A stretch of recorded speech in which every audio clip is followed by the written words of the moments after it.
Hello everyone. आप सभी का स्वागत है मेरे चैनल संचार मीडिया स्टडीज़ हब में। उम्मीद करती हूँ कि आप सभी लोग अच्छे होंगे। पिछली वीडियो में हमने बात करी थी प्रेस कमीशंस ऑफ इंडिया के बारे में। देखते हैं इस वीडियो के लिए हमारा टॉपिक क्या रहने वाला है। तो इस वीडियो के लिए हमारा टॉपिक रहने वाला है प्रेस काउंसिल ऑफ इंडिया। इस वीडियो में हम बात करने वाले हैं प्रेस काउंसिल की थोड़ी सी हिस्ट्री के बारे में, थोड़े से प्रेजेंट के बारे में, थोड़ा सा और कंपोजिशन क्या है, फंक्शंस क्या है और पावर्स क्या है। तो चलिए शुरू करते हैं। Press council of India. तो जो प्रेस काउंसिल ऑफ इंडिया है वो इंडिया की एक स्टैट्यूटरी बॉडी है। स्टैट्यूटरी बॉडी का मतलब क्या होता है? स्टैट्यूटरी बॉडी इनिशियली आया, स्टैट्यूटरी वर्ड जो है वो इनिशियली आया है वर्ड स्टैच्यूट से। इसके आगे ई लगा देंगे तो ये स्टैच्यूट हो जाएगा। स्टैच्यूट का मतलब होता है कोई भी ऐसा लॉ जो कॉन्स्टिट्यूशनल हो, जो प्री स्टैब्लिश्ड हो, ठीक है, एंड उसके उस लॉ के अंडर या उस एक्ट के अंडर जो कि कॉन्स्टिट्यूशन में है, उसके अंडर कोई एक गवर्नमेंट बॉडी या कोई भी ऐसी बॉडी जो रूल्स एंड रेगुलेशन डिसाइड करती हो, या कोई भी बॉडी जो रेगुलेशन के लिए हो, वो होती है स्टैट्यूटरी बॉडी। ठीक है। तो प्रेस काउंसिल जो है वो इंडिया की स्टैट्यूटरी बॉडी है जो कि एक एक्ट ऑफ पार्लियामेंट के अंडर एस्टैब्लिश हुई थी। ठीक है। और वॉलंटरी ऑर्गेनाइजेशन नहीं है। वॉलंटरी मतलब अपने आप से, जिनकी अपनी मर्जी होती है, ऐसी ऑर्गेनाइजेशन जो अपनी मर्जी से काम करते हैं। तो पीसीआई जो है वो वॉलंटरी ऑर्गेनाइजेशन नहीं है। और जैसे कि यूके में और कॉमनवेल्थ की अदर कंट्रीज में होती है, ठीक है, वहाँ वॉलंटरी ऑर्गेनाइजेशंस होती हैं प्रेस की। ओके।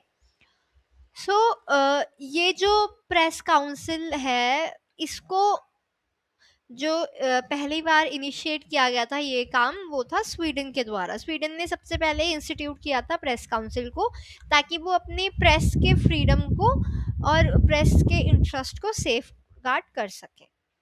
ओके। तो इंडिया में जो प्रेस काउंसिल का फंक्शन रहा है वो नवंबर 1966 से जनवरी 1976 तक का रहा है। ठीक है। कौन सा एक्ट था? Indian press council act 1965। मैंने कहा ना, स्टैट्यूटरी बॉडी वो होती है जो किसी लॉ के अंडर बनी हो। किसके अंदर बनी हो?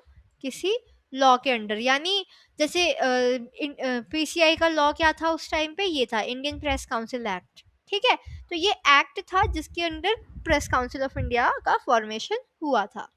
लेकिन 19 लेकिन एक इमरजेंसी के दौरान इसको क्या कर दिया गया, 1975 के ही दौरान एक इमरजेंसी लगी थी। उस टाइम पे इंदिरा गांधी इंडिया की प्राइम मिनिस्टर थी, और उन्होंने एक इमरजेंसी लगाई थी 1975 में, आई गेस। ओके।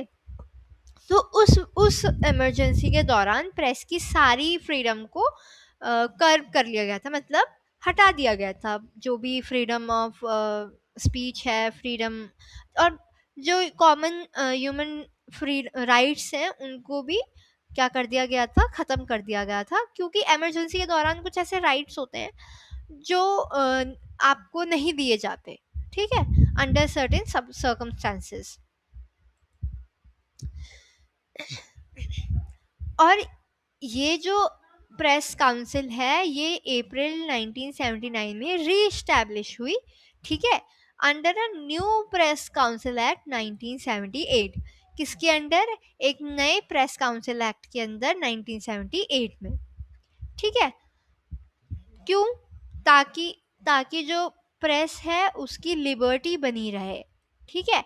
और ये उनको रियलाइज हुआ कि जो प्रेस की फ्रीडम है वो प्रेस के ही हाथों में है, तो उन्होंने रीस्टैब्लिश किया इस बॉडी को इंडिया में। कब? अप्रैल 1979 में। अब हम बात करते हैं इसके कॉम्पोजिशन के बारे में। तो पीसीआई का एक चेयरमैन होता है।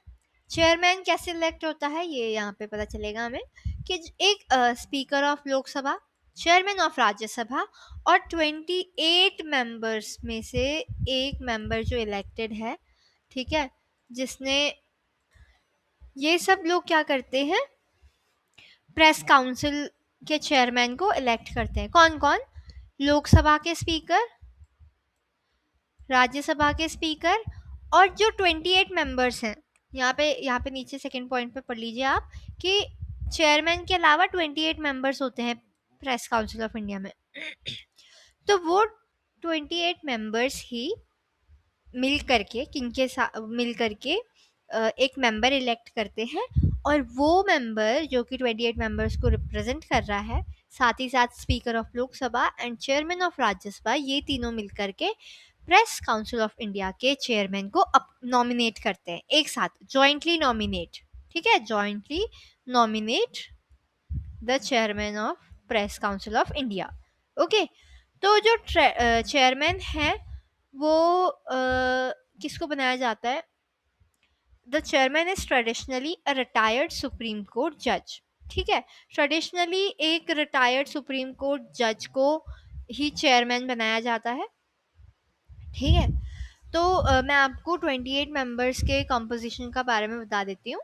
तो 28 में से 2 मेंबर्स राज्यसभा के होते हैं, 3 लोकसभा के होते हैं, 7 वर्किंग जर्नलिस्ट होते हैं। ठीक है, एक होता है एडिटर और एक होता है जर्नलिस्ट। तो एडिटर अलग होते हैं और जर्नलिस्ट अलग होते हैं। जर्नलिस्ट वो होते हैं जो कवरेज करके न्यूज़ लेके आते हैं, एंड एडिटर वो होते हैं जो उस न्यूज़ में कोई ग्रामेटिकल मिस्टेक है या कुछ भी ऐसा है, उस चीज़ को ढूंढ करके एडिट करते हैं। ओके, तो they are editors.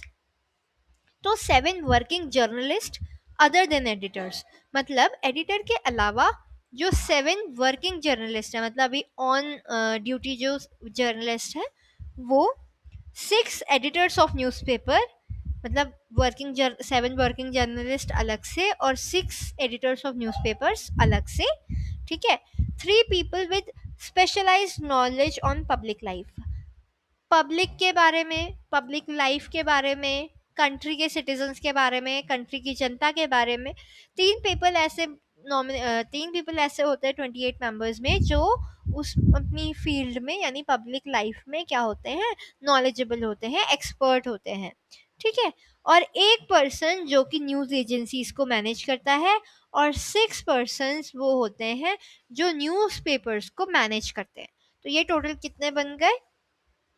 28. May I repeat? 2 Rajya Sabha members, 3 Lok Sabha members, 7 working journalists, 6 editors of newspapers, 3 people with specialized knowledge on public life, 1 person who manages news agencies, 6 persons on business of managing newspaper. Okay? फिर next है हमारे पास functions, कि जो press council of India है उसके functions क्या हैं। तो सबसे पहला है making sure that newspapers are able to maintain their independence, concern itself with developments like concentration or other aspects of ownership of newspaper and news agencies that makes affect their independence. मतलब ये make sure करना कि जो भी newspaper है उनकी अपनी जो इंडिपेंडेंस है वो बनी रहे। ठीक है, उनका डेवलपमेंट हो। ठीक है, ओनरशिप, मतलब जो भी न्यूज़पेपर उनके अंडर काम कर रहा है उस न्यूज़पेपर का डेवलपमेंट हो, और कोई भी ऐसा काम, कोई भी ऐसा सेक्टर, कोई भी ऐसी चीज़ जो कि न्यूज़पेपर को कहीं ना कहीं से, न्यूज़पेपर्स को या न्यूज़पेपर एजेंसीज की इंडिपेंडेंस को कहीं ना कहीं से अफेक्ट करे। ठीक है, न्यूज़ जो कि पब्लिक, देखो न्यूज़ किसके लिए होती है? पब्लिक के लिए होती है, जर्नलिस्ट के लिए नहीं होती न्यूज़। जर्नलिस्ट पब्लिक के लिए ही लेके आता है न्यूज़ को। तो पब्लिक कंजम्पशन की जो न्यूज़ है उसके हाई स्टैंडर्ड्स होने चाहिए, ऐसा नहीं कि कुछ भी उठा के ले आए। ठीक है, अगर हमारे देश में कहीं प्रोटेस्ट चल रहा है तो उस प्रोटेस्ट की सही सही जानकारी सबको होनी चाहिए, कोई भ्रमित करने वाली जानकारी बिल्कुल भी नहीं होनी चाहिए। ठीक है, developments that might obstruct the flow of information, ऐसे डेवलपमेंट्स को देखना, ऐसे डेवलपमेंट्स को रोक देना जो कि किसी भी टाइप का रुकावट पैदा कर रहे हैं, ऑब्स्ट्रक्शन पैदा कर रहे हैं, जिससे हम न्यूज़ फ्रीली नहीं दे पा रहे हैं, फ्लो ऑफ इंफॉर्मेशन सही से नहीं हो पा रहा है, ठीक है, कहीं ना कहीं बीच में कोई दिक्कत आ रही है, कोई गड़बड़ हो रही है, ये सब चेक करना भी पीसीआई का फंक्शन है. To keep under review any cases of attention assistance received by any newspaper or news agency in India from any foreign source. ये भी पता लगाने कि कहीं किसी न्यूज़पेपर को, जो मतलब किसी न्यूज़ एजेंसी के नीचे है, उस न्यूज़पेपर को कहीं फॉरेन सोर्स से कहीं कोई फंड तो नहीं मिल रहा है, या कोई असिस्टेंस तो नहीं मिल रहा है किसी भी काइंड ऑफ. लार्जली इसका मतलब फंड से रिलेटेड होता है कि कोई फॉरेन जो सोर्स है फंडिंग तो नहीं दे रहा है कहीं न्यूज़पेपर्स को, लेकिन कोई भी काइंड ऑफ असिस्टेंस, सिर्फ फंडिंग ही नहीं, कुछ भी असिस्टेंस, ठीक है. या फिर इसका मतलब एक दूसरा भी हो सकता है कि जैसे हमारे जो जर्नलिस्ट होते हैं वो फॉरेन कंट्रीज़ में रिपोर्टिंग करने जाते हैं, तो वहाँ उनको कोई फाइनेंशियल सपोर्ट मिल रहा हो, या कोई ऐसे जो सेफ्टी एड्स है ना, जैसे कि कोई भी वॉर वगैरह चल रही है तो उस हिसाब से उनको सेफ्टी एड मिले, कुछ भी ऐसा, है ना. तो जैसे कि कोई भी इंटरनेशनल न्यूज़ एजेंसी है जैसे रूटर्स है, ठीक है, तो इनसे उनको कोई असिस्टेंस तो नहीं मिल रहा है, तो ये सब चेक करना किसका काम है, पीसीआई का, ठीक है. जर्नलिस्ट के लिए और न्यूज़ एजेंसीज के लिए कोड ऑफ कंडक्ट बिल्ड करना ताकि हाई प्रोफेशनलिज्म मेंटेन हो सके, और जो नए जर्नलिस्ट हैं उन सबको क्या मिले, ट्रेनिंग मिले, प्रॉपर ट्रेनिंग मिले, ठीक है. अब हम बात करेंगे पावर्स की. तो पावर्स क्या क्या है पीसीआई की. तो कोई भी एडिटर या जर्नलिस्ट पीसीआई को कंप्लेन करेगा अगर कोई भी प्रोफेशनल मिसकंडक्ट होता है, या फिर कोई भी एडिटर या जर्नलिस्ट जो है जर्नलिस्टिक एथिक्स को वॉयलेट करता है, मतलब फेक न्यूज़ फैलाने लग जाता है, ये भी एक वॉयलेशन है ना. वो अच्छे से जो इन्फॉर्मेशन है वो ट्रांसमिट नहीं होने देता है, ये भी एक वॉयलेशन है ना, जर्नलिस्टिक एथिक्स का, ठीक है. वो एक गलत भाषा का प्रयोग करता है, आपत्तिजनक भाषा का प्रयोग करता है, जो कि नहीं होना चाहिए, ये भी जर्नलिस्टिक एथिक्स का वॉयलेशन है, ठीक है. पीसीआई इज रिस्पॉन्सिबल फॉर, कोई भी कंप्लेन पीसीआई को मिलती है, पीसीआई उसको सॉल्व करेगा, वो उसके लिए रिस्पॉन्सिबल है, ठीक है. पीसीआई विटनेसेस को समन कर सकता है, जैसे कोई केस चल रहा है ना, वो विटनेसेस को समन कर सकता है, पब्लिक रिकॉर्ड्स की कॉपीज़ मांग सकता है, डिमांड कर सकता है कि भाई हमें सपोर्ट चाहिए, हमें केस के साथ साथ साइड वो भी चाहिए कि कोई प्रूफ लाओ, है ना, प्रूफ करो, ठीक है. पीसीआई वार्निंग्स इशू कर सकता है, गिल्टी को क्रिटिसाइज कर सकता है, ठीक है. जर्नलिस्ट, अब वो गिल्टी कौन है, गिल्टी कोई भी हो सकता है, न्यूज़पेपर हो सकता है, न्यूज़पेपर एजेंसी हो सकती है, या कोई एक इंडिविजुअल जर्नलिस्ट भी हो सकता है, ठीक है. वार्निंग्स भी इशू कर सकता है किसी जर्नलिस्ट के खिलाफ, किसी न्यूज़पेपर या न्यूज़पेपर एजेंसी के खिलाफ, ठीक है, या कोई एडिटर. और जो डिसीजंस प्रेस काउंसिल ले लेती है एक बारी, वो फाइनल होते हैं, आप उसको किसी भी कोर्ट ऑफ लॉ के अंडर क्या नहीं कर सकते हो, अपील नहीं कर सकते हो उसकी, ओके.